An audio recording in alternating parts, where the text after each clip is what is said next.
edisi kali ini kita akan mengupas tentang apa itu aset kripto, seperti apa ia diadopsi dan beredar di tengah masyarakat Indonesia, serta bagaimana caranya jika ingin menjadi pemain kripto. Bersama saya, Doni The Kaiser, inilah New Normal.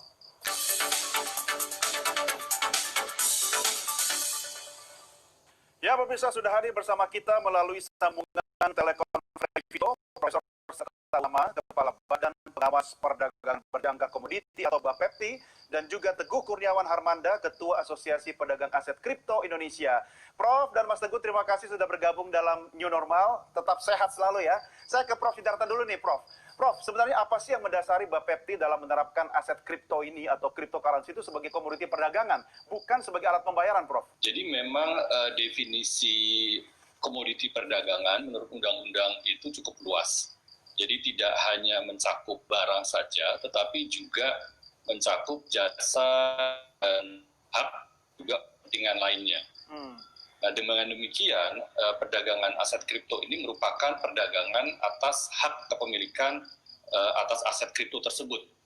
Jadi aset kripto ini merupakan sebenarnya seperti mata uang ya, hanya saja di sini mata uangnya adalah digital ya. Tapi nature-nya sebenarnya sama saja seperti mata uang lainnya ya, seperti dolar dan seterusnya. Nah, dan kemudian tentunya bisa diperdagangkan ya, dan dalam hal ini tentunya termasuk dalam definisi komoditi. Nah, selain itu sesuai dengan ketentuan yang berlaku Undang-Undang Nomor 7 Tahun 2011, alat pembayaran yang sah itu hanyalah rupiah. Jadi di Indonesia memang aset kripto ini tidak dapat digunakan sebagai alat pembayaran. Namun di sini aset kripto dapat digunakan untuk tujuan investasi.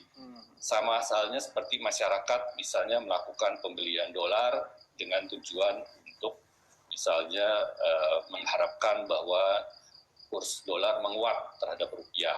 Nah, ini sama saja dengan aset kripto, bisa digunakan bukan untuk tujuan pembayaran tetapi tujuan investasi.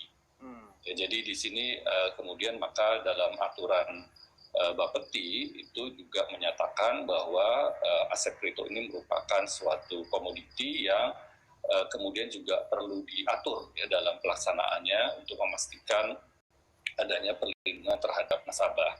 Ya, nah, selain itu juga tujuan lainnya adalah karena saat ini kan kita tahu bahwa dengan berkembangnya teknologi informasi, masyarakat itu juga dapat melakukan pembelian aset kripto ini ke luar negeri.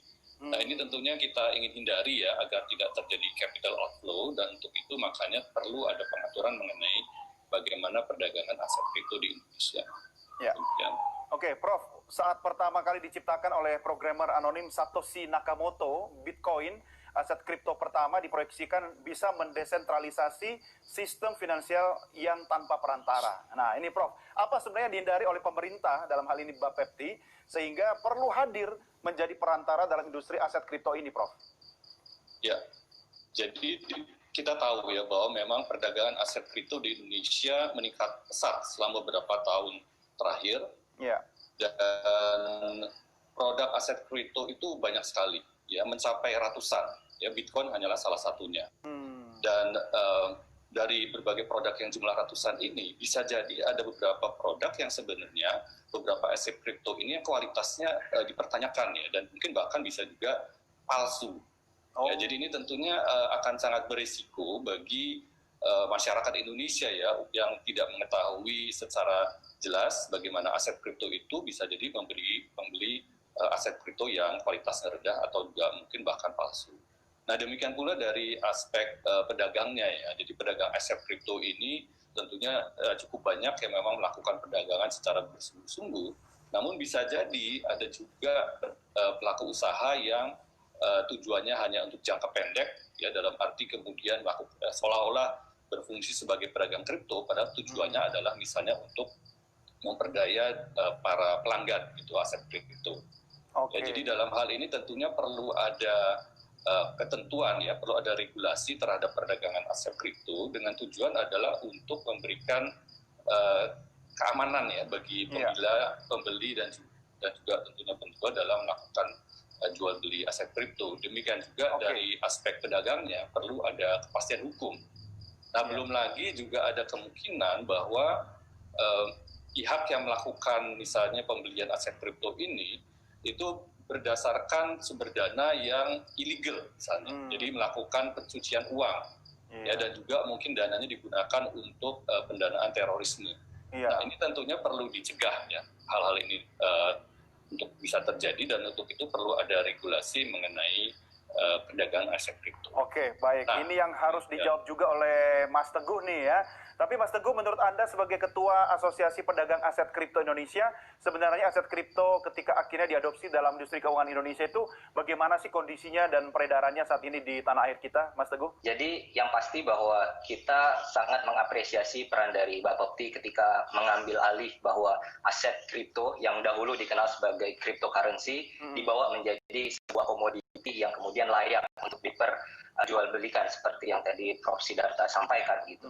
Nah, itu yang pertama. Terus kemudian yang kedua, tentang adanya aturan atau sebuah pakem di mana aset kripto itu kemudian dianggap sebagai komoditi, sebenarnya Indonesia itu bukan satu-satunya, bahwa memang ada beberapa negara lain di luar yang juga menerapkan hal yang sama gitu. Jadi kami rasa bahwa ini sebagai standar praktis yang kemudian dari segi regulator ini juga perlu untuk bisa melindungi dari sisi customer-nya. Terus kemudian ada juga payung hukum dari pedagangnya sehingga ekosistem ini bisa terbangun lebih baik lagi.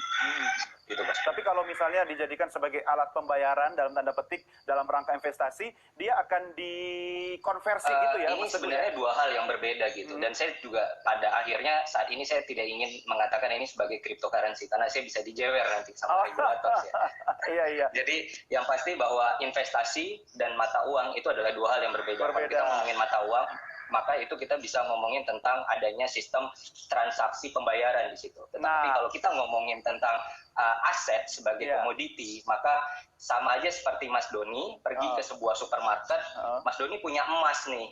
Emas itu tidak bisa langsung ditukar atau dibelikan menjadi 1 kilogram gula kan. Betul. Yang Mas Doni lakukan adalah harus menukar emas tersebut menjadi bentuk rupiah, baru kemudian rupiah itu yang bisa dibelanjakan menjadi 1 kilogram gula tersebut gitu. Nah, hal ini nggak ubahnya persis hampir sama bagaimana treatment yang berjalan di industri aset kripto di Indonesia. Oke, aduh makin asik nih diskusi kita kali ini. Kalau saya lihat wajahnya Mas Teguh ini kayaknya asetnya lumayan besar nih ya.